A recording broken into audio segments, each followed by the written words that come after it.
तो अगर आपने बाकी की थ्योरम को अच्छे से पढ़ा तो हम अपनी लास्ट थ्योरम 6.5 पर आ चुके हैं। तो 6.5 थ्योरम ये कहती है कि if one angle of a triangle is equal to one angle of the other triangle and the sides including these angles are proportional then the two triangles are similar. तो कह ये रहे हैं कि अगर कोई दो ट्राइंगल हैं तो सबसे पहले दो ट्राइंगल बना लेते हैं। तो एक ट्राइंगल हो गया ये और एक और ट्राइंगल है हमारे पास। सपोज़ करो एक ट्राइंगल हो गया ये, इसको नेमिंग कर देता हूँ मैं। तो इसका नाम मैं रख रहा हूँ ABC और इसका नाम मैं रख रहा हूँ DEF। ठीक है, तो ये दो ट्राइंगल हैं। तो यहाँ पर हमसे बोला गया कि if one angle of a triangle is equal to other angle. तो सपोज़ करो A मैंने D के इक्वल ले लिया, वन एंगल बराबर है दोनों ट्राइंगल के। और क्या है ना, and the sides including these angles, इस एंगल को लेते हुए जो दो साइड्स हैं ये और ये, AB और DE और AC और DF, ये दोनों प्रोपोर्शनल हैं। Then two triangles are similar, तो ये दोनों ट्राइंगल सिमिलर होंगे। ठीक है, तो अब हमारे पास जो गिवन कंडीशन है ना उसे हम लिख लेते हैं। तो यहाँ पर जो गिवन वैल्यू है वो है कि एक तो ये दे रखा है कि angle A is equal to angle D है। ठीक है, और दो साइड प्रोपोर्शन में भी हैं जो इस एंगल को इंक्लूड करते हुए हैं, यानी कि AB upon DE is equal to AC upon DF, ये हमें गिवन है। अब हमें यहाँ पर जो प्रूफ करना है, टू प्रूव, वो ये करना है कि ये दोनों ट्राइंगल सिमिलर हैं। तो triangle ABC is similar to triangle DEF। आइए चलिए इसको प्रूफ करते हैं। तो यहाँ पर भी हमें कंस्ट्रक्शन की ज़रूरत पड़ने वाली है, तो कंस्ट्रक्शन लिख लेते हैं।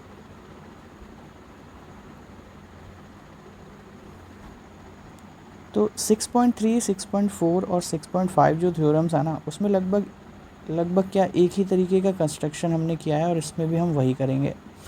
तो हम एक PQ लाइन यहाँ पर ड्रॉ कर रहे हैं और वो PQ लाइन इस तरीके से ड्रॉ की गई है कि जो ये आपको AB साइड दिख रही है ना वो इस PD लेंथ के इक्वल है।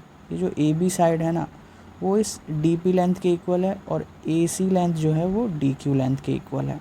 तो इस तरीके से ये कंस्ट्रक्शन किया गया है। तो इसको हम लिख लेते हैं कि we draw a line PQ in triangle DEF such that कि AB is equal to DP and AC is equal to DQ, ये दोनों चीज़ें बराबर हैं। इस तरीके से हमने PQ लाइन को दोनों ट्राइंगल में ड्रॉ किया है। तो आइए अब इसका सॉल्यूशन लिखते हैं। तो सॉल्यूशन हम इसको किस तरीके से करने वाले हैं, तो यहाँ पर हमें दो लाइन, ये जो गिवन कंडीशन है ना AB अपॉन DE और AC अपॉन DF, हम इसी को ले लेते हैं। तो आइए AB upon DE is equal to AC upon DF, ये हमें गिवन है।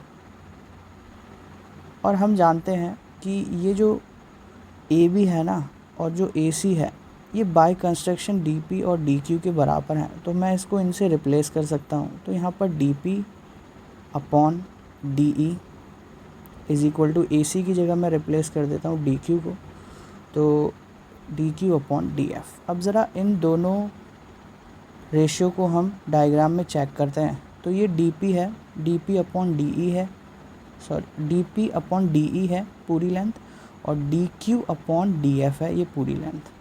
ठीक है, लेकिन मैं इस थ्योरम में ये करने वाला हूँ कि किसी तरह अगर DP अपॉन PE और DQ अपॉन QF हो जाए तो ये दोनों लाइनें पैरेलल हो जाएंगी बाय कन्वर्स ऑफ BPT। तो हम इसको किस तरीके से करेंगे, तो मुझे DE लेंथ यहाँ पर नहीं चाहिए। तो मैं क्या करता हूँ ना, पहले इसको रिवर्स कर लेता हूँ। तो DE अपॉन DP मैं ऐसे लिख सकता हूँ और इसी तरह मुझे डी एफ लेंथ भी नहीं चाहिए, तो इसको भी मैं रिवर्स कर लेता हूँ, क्योंकि मुझे इन लेंथ में जो है चेंजेस चाहिए, कम रिड्यूस करना चाहता हूँ।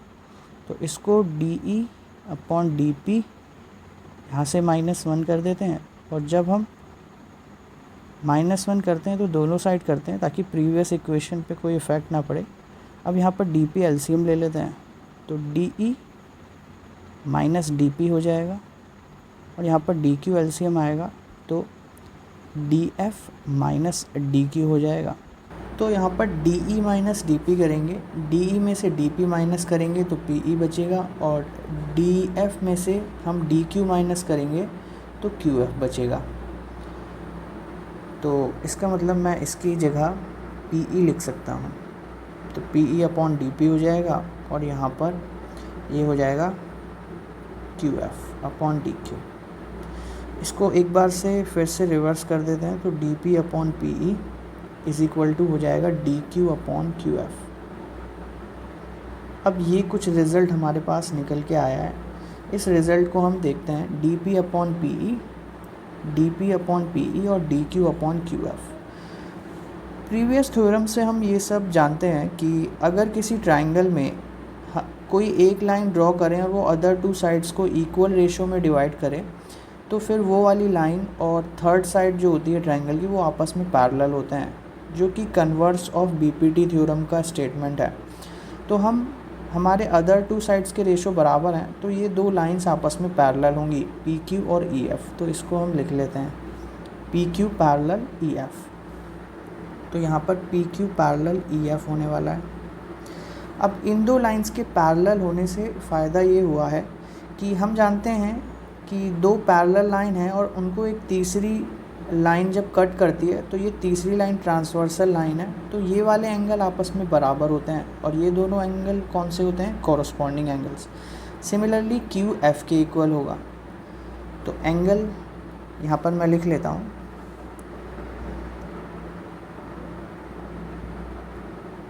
सो angle P is equal to angle E and angle Q is equal to angle F because they are corresponding angles, and DE is the transversal line here. Okay, DE यहाँ पर transversal है, ये दोनों parallel हैं, तो ये दो angle equal होंगे आपस में। अब हमारा यहाँ तक हो चुका है कि PE के इक्वल आ चुका है, Q एंगल F के इक्वल आ चुका है। तो अब हम इन दो ट्राइंगल को लेते हैं ABC और DPQ, और इन दोनों ट्राइंगल को हम कॉन्ग्रुएंट प्रूफ करते हैं। चलिए पहले इन दो ट्राइंगल को ले लेते हैं। तो in triangle ABC and DPQ, इन दोनों ट्राइंगल में हमें बाय कंस्ट्रक्शंस एक चीज़ पता है कि जो AB लेंथ है वो DP के बराबर है, और एक एंगल भी इक्वल है आपस में, तो यानी कि angle A is equal to जो है वो एंगल D के इक्वल है, और जो BC लेंथ है वो PQ के इक्वल है। ठीक है, तो बाय गिवन में हमें एंगल A D के इक्वल दे रखा है, यानी ये वाला एंगल इसके इक्वल है, और बाय कंस्ट्रक्शन हमने AB को DP के इक्वल लिखा है और AC को DQ के इक्वल लिखा है। तो बाय साइड एंगल साइड से ये दोनों ट्रायंगल क्या हो गए? कॉन्ग्रुएंट हो गए। कॉन्ग्रुएंट होने से फ़ायदा ये हुआ कि अब ये एंगल P के बराबर हो गया और एंगल C एंगल Q के बराबर हो गया, क्योंकि जब दो ट्रायंगल कॉन्ग्रुएंट होते हैं ना तो उनके कॉरस्पॉन्डिंग पार्ट्स सब इक्वल हो जाते हैं। तो चलिए इस चीज़ को लिख लेते हैं। So now triangle by SAS congruency criteria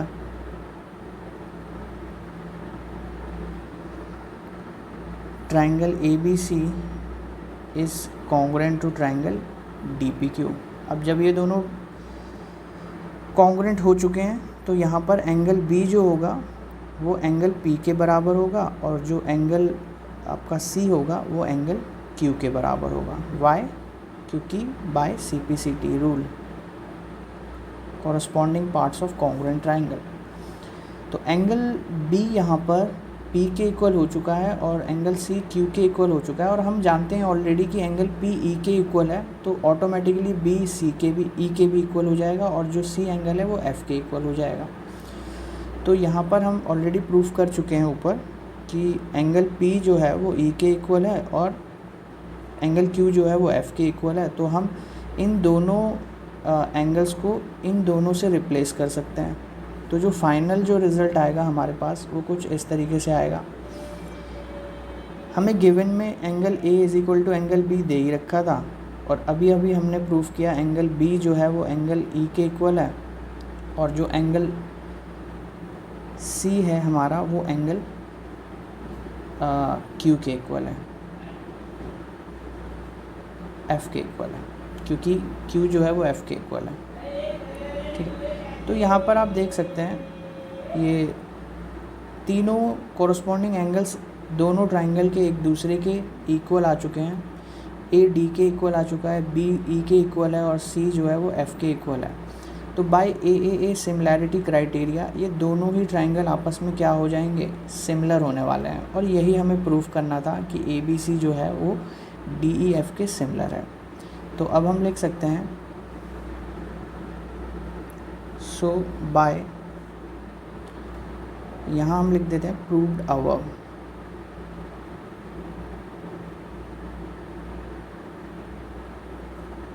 so by angle angle angle similarity criteria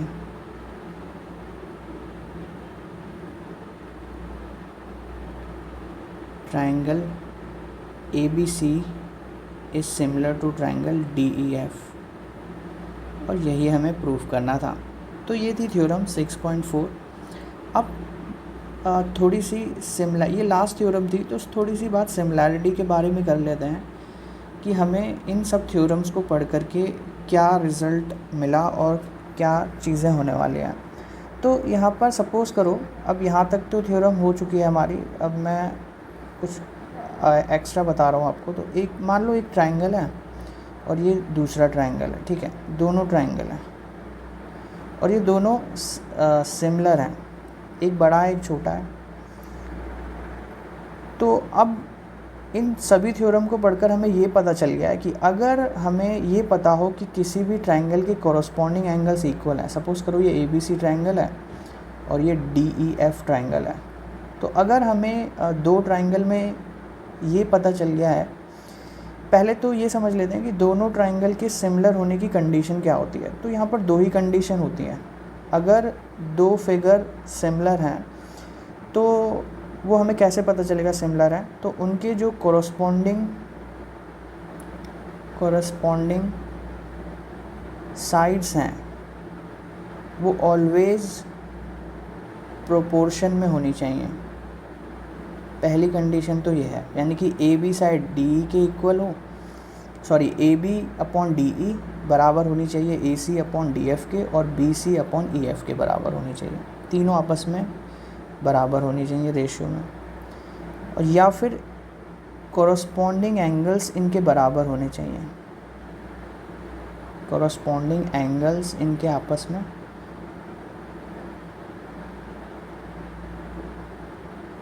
ये दो कंडीशन अगर कोई फिगर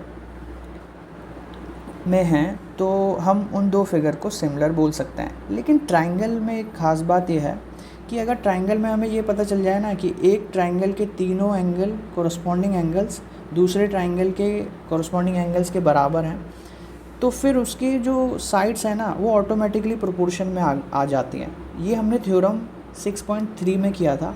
वहाँ पर तीनों एंगल हमें कॉरस्पॉन्ड एंगल इक्वल दे रखे थे, और थ्योरम को सॉल्व करते करते लास्ट में जो रिज़ल्ट आया कि उसकी जो कॉरस्पॉन्डिंग साइड्स हैं वो प्रोपोर्शन में आ गई थी, ठीक है। और इसका उल्टा भी ट्रू है, अगर किसी ट्राइंगल के तीनों साइड्स प्रोपोर्शन में गिवन होंगी ना तो ऑटोमेटिकली उसके जो कॉरस्पॉन्डिंग एंगल्स हैं वो इक्वल हो जाएंगे।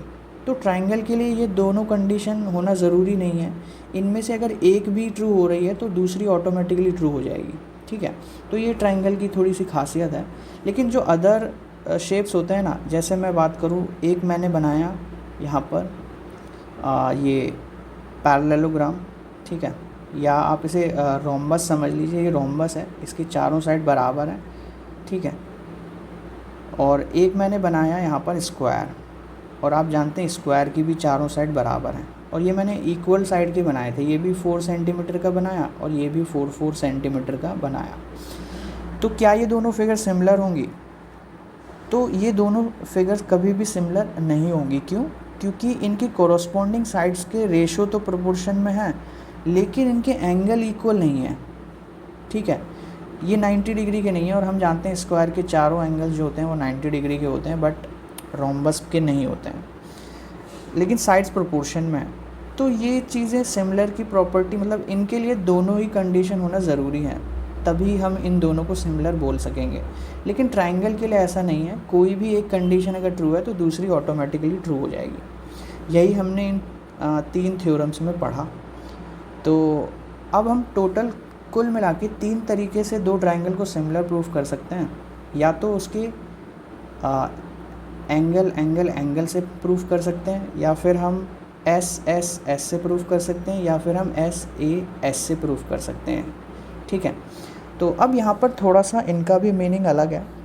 यहाँ पर एंगल तो क्लियरली समझ में आता है कि तीनों एंगल कोरोस्पोंडिंग एंगल्स इक्वल होने चाहिए, तो वो सिमिलर हो जाएगा, ठीक है। लेकिन यहाँ पर एस का मतलब साइड का इक्वल होना नहीं है। हमने ट्राइंगल की कॉन्ग्रुएंसी पढ़ी 9th क्लास में, तो वहाँ पर जो एस का मतलब होता है ना, वो साइड की लेंथ इक्वल होती है आपस में, लेकिन यहाँ पर तीनों साइड प्रोपोर्शन में होती हैं, ये सिग्निफाई करता है यहाँ पर ट्रिपल एस। यहाँ पर 2S और A का मतलब है एक कॉरस्पॉन्डिंग एंगल इक्वल है, और इस एंगल के साथ में जो 2 साइड हैं, सपोज़ करो ये ट्राइंगल है और ये एंगल A है, तो इस एंगल को मिलाते हुए ये दोनों साइड की बात होनी चाहिए। तो ये दोनों साइड प्रोपोर्शन में होनी चाहिए, ना कि इनकी लेंथ की बात हो रही है यहाँ पर। तो साइड का मतलब है यहाँ पर प्रोपोर्शन, ठीक है, साइड प्रोपोर्शन में होनी चाहिए। अगर ऐसा हो रहा है ना किसी ट्रायंगल में कि ये वाला एंगल बराबर है और ये 2 साइड बराबर हैं आपस में, तो फिर ये वाले एंगल को इंक्लूड करते हुए ये वाली साइड नहीं आ रही है, तो फिर वो सिमिलर नहीं होंगे, फिर आप ये प्रॉपर्टी यूज़ नहीं कर पाएंगे। एंगल हमेशा बीच में होना चाहिए और दोनों साइड उसके लेफ़्ट और राइट में आ रही होंगी। तो ये तो इनका मीनिंग है, ठीक है। अब थोड़ी सी नोटेशन की बात कर लेते हैं यहाँ पर, जो इम्पॉर्टेंट है। अगर 2 ट्राइंगल सिमिलर है ना, और वो इस तरीके से दिया हुआ है कि triangle ABC is similar to triangle DEF, तो इनका ऑर्डर रखना बहुत ज़रूरी होता है, अदरवाइज़ रिज़ल्ट चेंज हो जाते हैं। जैसे अगर ये चीज़ हमें गिवन है कि ABC जो है वो DEF के इक्वल है, तो हम इसे हमेशा ऐसे लिखेंगे कि AB का रेशियो DE के अपॉन में होगा, AB अपॉन DE, और BC का रेशियो AF के अपॉन में होगा, BC अपॉन EF, और फिर CA का रेशियो FD के अपॉन में होगा, CA अपॉन FD। तो ये तीनों आपस में इस तरीके से लिखे जाएंगे। और अगर कॉरस्पॉन्डिंग एंगल्स की बात करें तो A का कंपैरिजन D से होगा, और B का कंपैरिजन E से होगा, और C का कंपैरिजन F से होगा। तो यहाँ पर एंगल A बराबर एंगल D होगा, और एंगल B बराबर एंगल E होगा, और सिमिलरली एंगल C बराबर एंगल F होगा।